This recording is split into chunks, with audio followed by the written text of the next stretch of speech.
Beberapa kali Luhut menegaskan dia tidak terima disebut-sebut memiliki bisnis tambang di Papua. Di sisi lain, tudingan yang diutarakan Haris dan Fathia kepada Luhut dilandasi temuan dan fakta yang terdokumentasikan. Untuk memahami pangkal muara keributan Luhut dan Haris serta Fathia, kalian bisa kembali menonton laporan yang dibikin Narasi pada 2021. Laporannya kalian bisa lihat di sini. Singkatnya kurang lebih begini. Ini peta Kabupaten Intan Jaya. Sejak 2019, konflik antara TNI dan OPM makin panas di sana.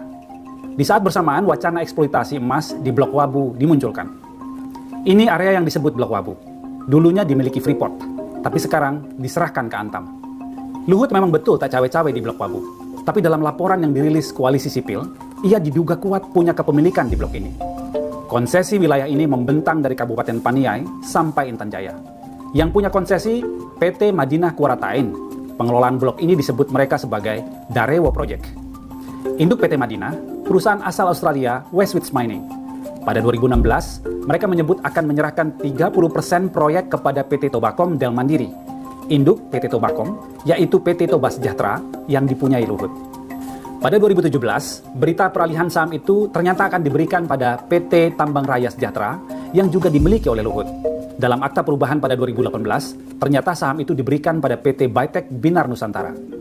Kami tak menemukan relasi langsung memang ada Luhut di sana.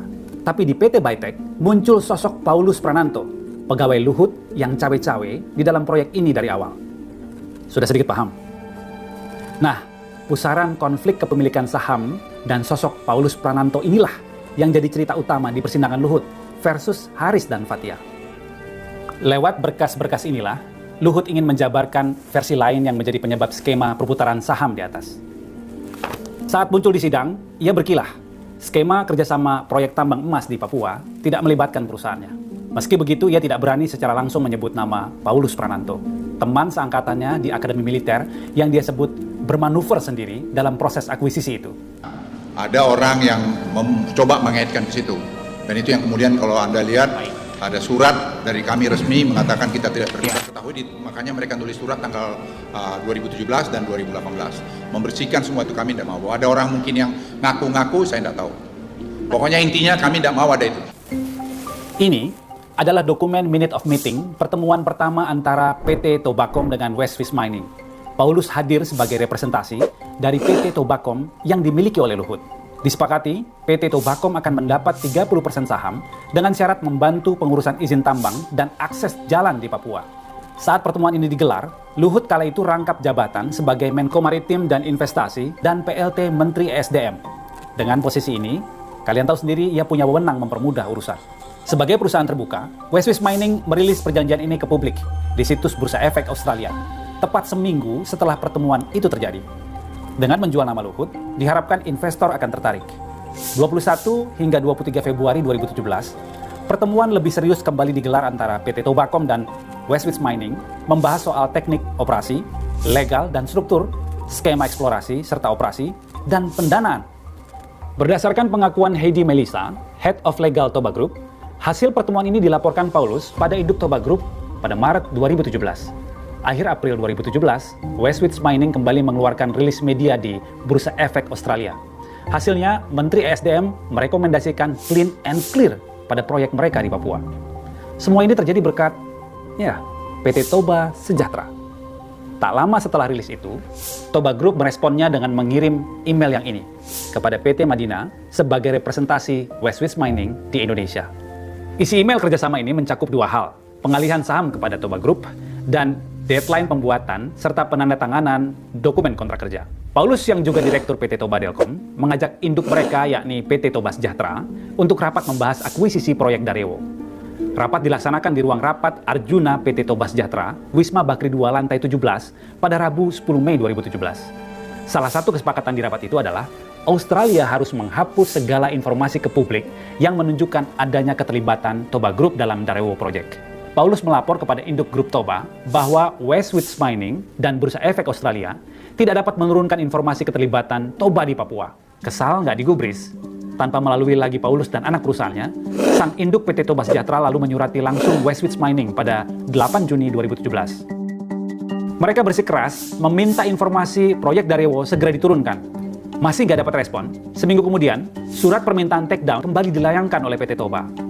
Vincent Savage, Direktur Westwich Mining, merespon bahwa dia nggak bisa menurunkan pengumuman di Bursa Efek Australia. Dia menyodorkan lampiran draft perbaikan baru sebagai pengganti yang lama.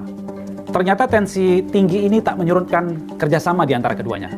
Malah pada 21 Juli 2017, mereka menggelar rapat temu muka di kantor Toba Group. Poin penting dari rapat itu adalah mereka sepakat melanjutkan eksploitasi di Darewo area. Disebutkan juga, Toba Group melalui anak usaha mereka, PT Tobacom, berhasil melakukan clear and clean terkait perizinan. Alhasil, Toba diganjar 30% kepemilikan saham. Di rapat itu, pihak Toba Group menyepakati akan mengganti keterlibatan PT Tobacom dengan anak perusahaan lain, yakni PT Tambang Raya Sejahtera. Baru sepekan kemudian, perjanjian kerahasiaan antara Westwich Mining dan PT Tambang Raya Sejahtera akhirnya dilakukan. Entah kenapa, 3 bulan kemudian, nota protes kembali diberikan. Mereka lagi-lagi meminta berita rilis di situs Bursa Efek Australia segera diturunkan. Kali ini nota protes itu diutarakan pada Bursa Efek Australia. Emailnya juga langsung direspon.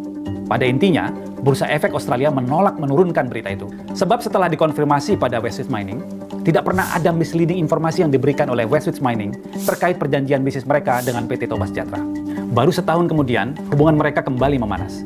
Direktur Westwich Mining mempertanyakan sikap PT Toba Sejahtera yang menganggap seolah-olah mereka tidak terlibat dalam proyek di Papua. Dan malah menyampaikan bahwa perbuatan yang dilakukan merupakan representasi dari manajemen atau pekerja Toba Group secara pribadi, bukan secara perusahaan.